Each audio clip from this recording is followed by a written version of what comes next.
polemik yang selama ini RUU advokat ini kan ada di klausul pasal 28 itu memang realisasi seperti apa sih kalau dalam prakteknya pasal 28 itu tidak terwujud? Yang pasal 8 undang-undang 18 dulu kita. yang organisasi tunggal itu ya. Gini. Jadi pasal 28 ini sudah hampir 11 kali digugat.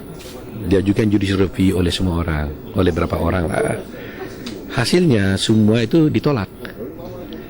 Jadi sebenarnya kalau berkaca kepada Mahkamah Konstitusi, sebenarnya pasal itu sudah final. Karena sudah 11 kali digugat, Mahkamah Konstitusi tetap berpegang teguh bahwa single bar adalah yang tepat.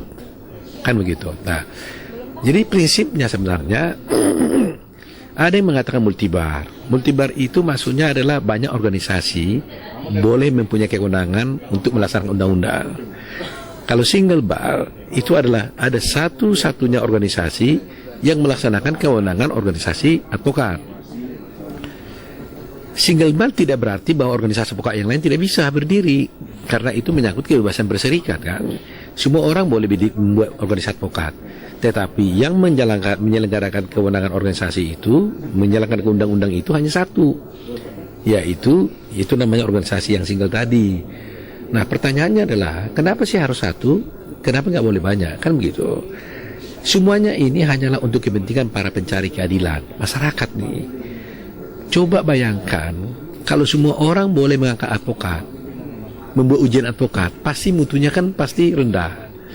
Kalau mutunya rendah, asal-asalan menjadi advokat, maka potensinya pencari keadilan dia akan dirugikan. Nah kenapa?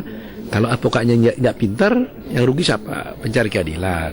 Kalau advokatnya itu nakal, nipu klien, membohongi klien, yang korban itu adalah pencari keadilan.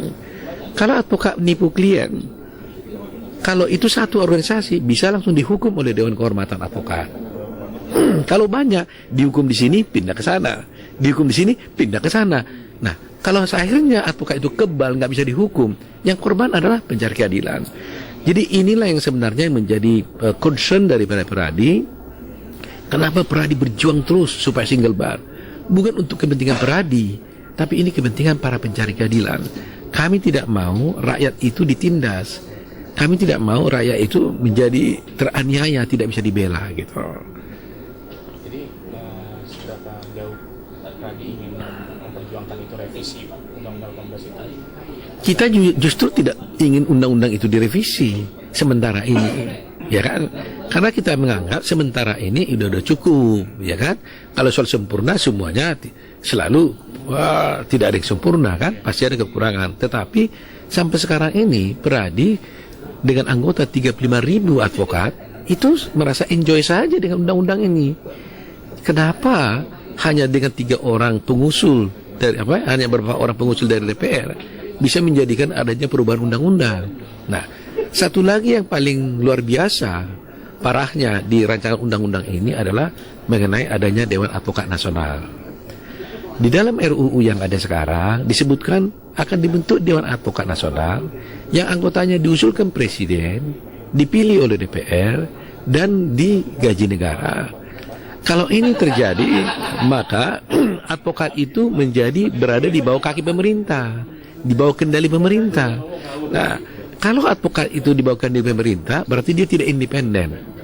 Padahal syarat utama, ciri khas utama organisasi advokat di seluruh dunia itu adalah independensi.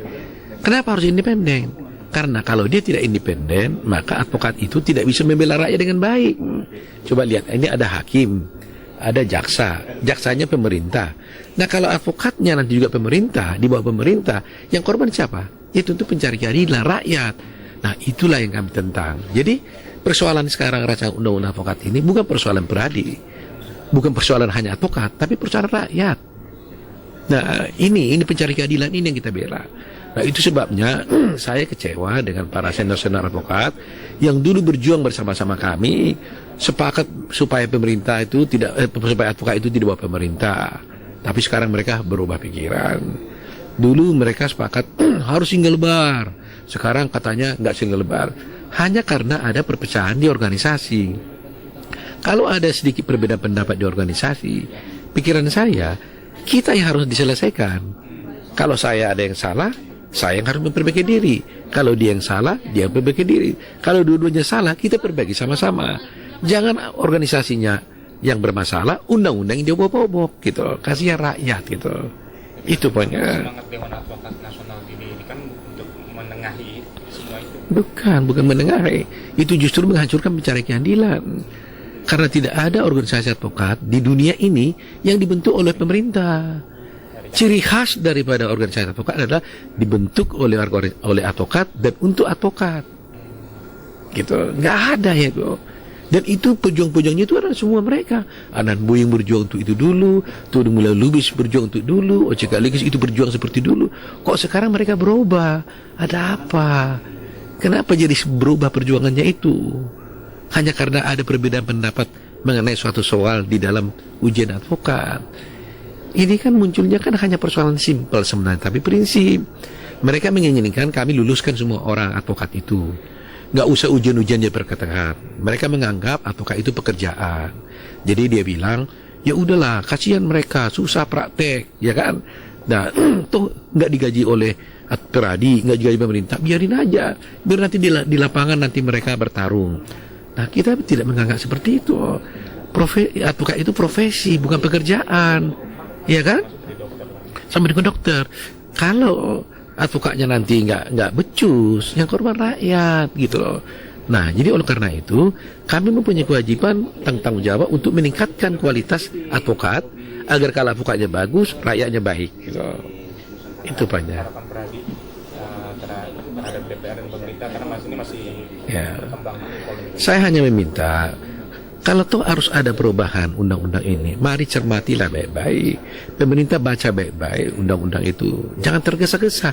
Masa hanya tinggal 10 hari mau disahkan suatu undang-undang yang masih DIN-nya 345. Mau dikotok-kotok begitu saja. Itu kan nggak boleh. Lagi pula yang harus cermati, seluruh universitas di Indonesia, hampir seluruh ya, itu menolak. Ya, saya belum ada yang melihat menyetujui. Ya, saya belum melihat satu universitas pun di Indonesia yang menyetujui RUU ini. Semuanya menolak. UI menolak, Gajah Mada menolak, Unhas menolak, USU menolak, UI menolak, 11 Maret menolak, Nomensen menolak, yang di Bali juga menolak, Gajah Mada menolak. Jadi kalau sudah universitas memberikan rekomendasi dan mengirim surat kepada DPR dan pemerintah untuk menunda dulu, jangan sahkan itu. Saya kira patut dipertimbangkan. Jadi saya minta tundalah pembicaraan itu, dalami lagi lebih bagus, mintalah para ahli bicara di sana, minta pendapat dari universitas supaya undang-undang ini betul-betul berguna untuk rakyat.